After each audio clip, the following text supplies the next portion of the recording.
welcome to Married at First Sight, Season 16, Episode 10. My name is Deborah, and I'm going to be doing a recap on all the individual couples. And at the end of this video, there will be links above my head, and you can click on it and watch the video for the next couple, because we are on a day 19 and 25 of all the couples being married. So let's get into it. And now we're moving on to Chris and Nicole, and I'm telling you, I love the way these two handle their sticky situations. I really do.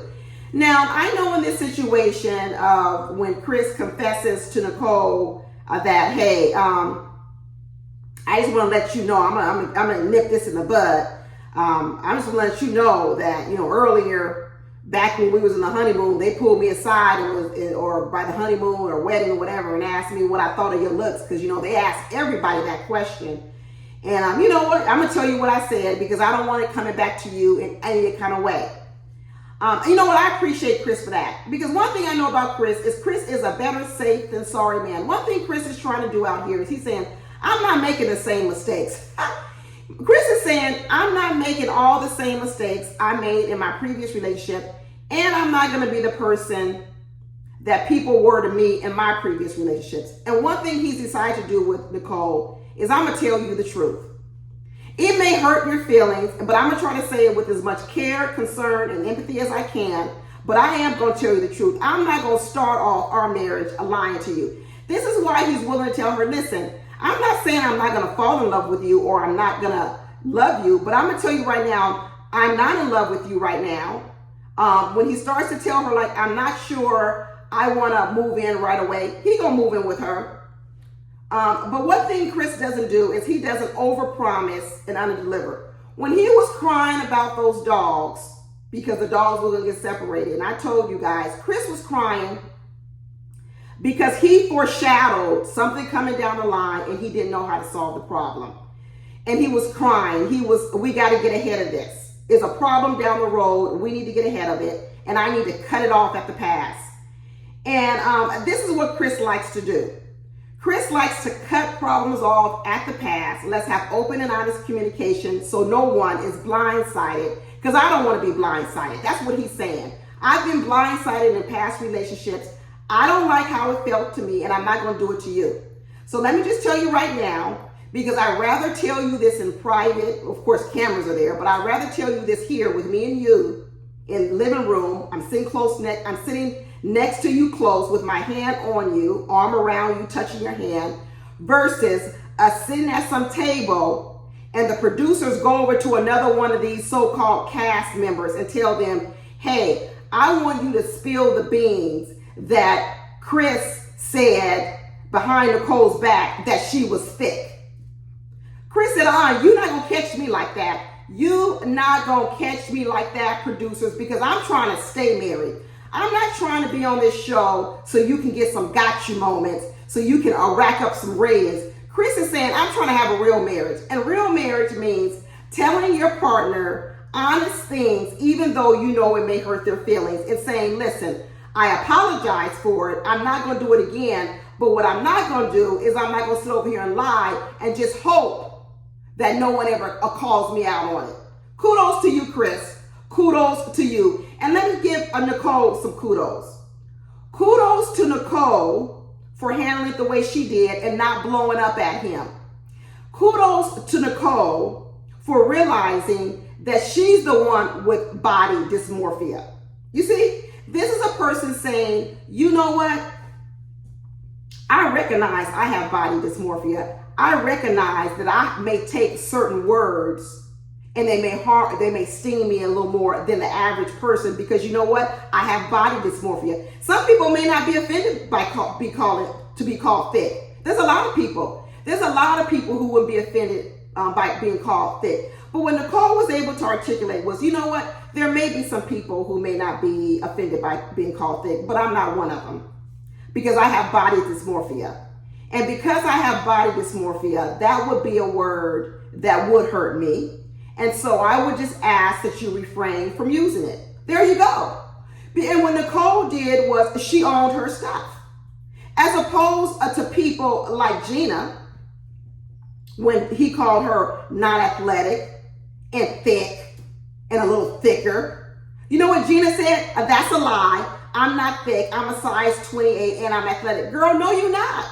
You see, what Gina did was she didn't own her stuff. And instead, what she did was she put all the responsibility and all the blame on Clint. Now, should Clint have said it? Was it me? We knew it was me, but we knew it was some get back stuff. But the problem was Gina took no responsibility of it, because the fact of the matter is Gina is insecure about her weight. She is insecure about her body. And what Nicole was able to do was, I can tell you that your words were harmful and I can tell you that they hurt me, but I can also take responsibility and say that is my sensitive spot. Okay? And as a result, we both need to work together. I need to get better at thinking better about myself and not being so insecure about my body. I do need to get better at that. But I need your help, and I need your help in not picking on those moments. That's what is some grown-up conversation looks at. That is some grown-up conversation when you recognize some things in you that make you extra sensitive, but you can also ask the person to help you along. As opposed to Eris over here putting all the blame on Jasmine because she hasn't been to orgy, she hasn't kissed a girl, she isn't into voyeurism and watching people have sex, watching them have sex. She's not into porn, she's not into R&B videos on the balcony, and that she's the one with the problem because she's all boring. That's the difference between you when you take your stuff and you make everyone else the blame for it. You make them do all the work and you do none of the work, and you just get to sit back and be who you are. That's why I like Nicole and Chris. Not because they both don't have problems. They do both have problems. But what I like about them is the way that they communicate and they give each other grace. And this is what I told you from the very beginning about these two, that these two were givers. And what givers do is they give people the benefit of the doubt in the beginning. Does it always last with givers? No, because givers run out too. But what they do to people is they give you the benefit of the doubt in the beginning. And that is that's what you need in a marriage, because your spouse is going to do a lot of things that make you mad. And if every time your spouse does something or whatever, you don't have the ability to give them a little bit of grace and a little bit of mercy and a little bit of something so that they get a second chance, it ain't gonna never work in marriage. Never. You better become a professional at what Chris and Nicole are doing, and that is, how do you resolve your differences in a calm way so that they don't happen again? I loved it, y'all. I love the fact that Chris headed it off, because me, if I'm Nicole, I would have rather loved it from him in that moment than for it to happen in a group setting and hearing it from a third party. I would have. Would I have not wanted it at all? Of course you probably wouldn't have, right? But the way that he did handle it, it was the best. And let me tell you, these producers put all these people in the trick bag, and everybody fell for the bait. Everybody fell for the bait to be rating their partners on a scale of 1 to 10. All the men did. They all fell for it. And Chris said, I've seen how these looks things have broken up all these marriages. It's a problem in Kirsten and Shaq's marriage. It's a problem in Gina and Clint's marriage. And Chris said, hell no, it's not going to happen in my marriage. I'm cutting this off at the pass. And Chris is Mr. Safety. He is Mr. Safe than sorry.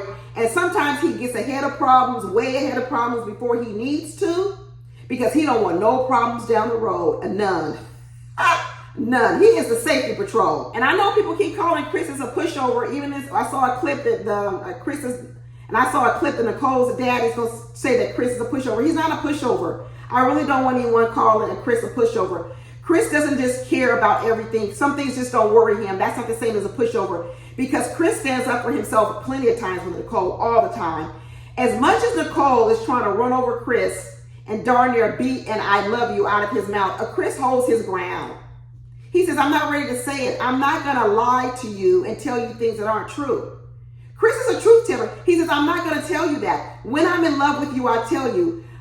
Thank you, Chris. Don't do what happened a couple of episodes ago with who was else trying to beat an I love you out of that? Noe and Steve. Don't do that.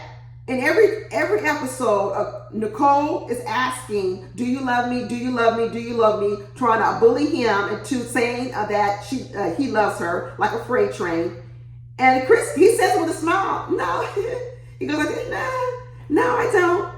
Stop. And I'll say it when I want to say it. I'll say it when I want to say it. Chris is no pushover. I don't believe it. I haven't seen anything in this whole season, anything of significance, where Chris has rolled over for Nicole. Nothing. I really haven't seen it. What has he rolled over on? A flamingo thing party? What has he rolled over on? He hasn't rolled over on nothing. Nothing. So I don't understand why people say he's a pushover. He hasn't rolled over. Not at all. He's held his ground, actually. He's held his ground on several times when Nicole has tried to run over him. He has held his ground. I do think Chris is attracted to Nicole. I do think that he thinks that she's pretty. I do think that although he might have dated women who were thinner than Nicole, I do think that he still finds her attractive. And I do think he wants to be married to her. I do think he's going to fall in love with her. And I do think he's going to tell her that he loves her before these 8 weeks are up. I think all of that. And I do think that once this thing is over, I do think they're going to move in together and find an Airbnb house or something, because Eris's Airbnb house is going to be free, because I know they're not going to stay married, and Eris is going to be like, oh, you could take over my Airbnb. I think all these things, but I think Chris is cautious because, like I tell you, he is Mr. Safety Patrol. But that's it, y'all. Be sure to watch my other videos. Here are the links here. I'll talk to you later. Bye.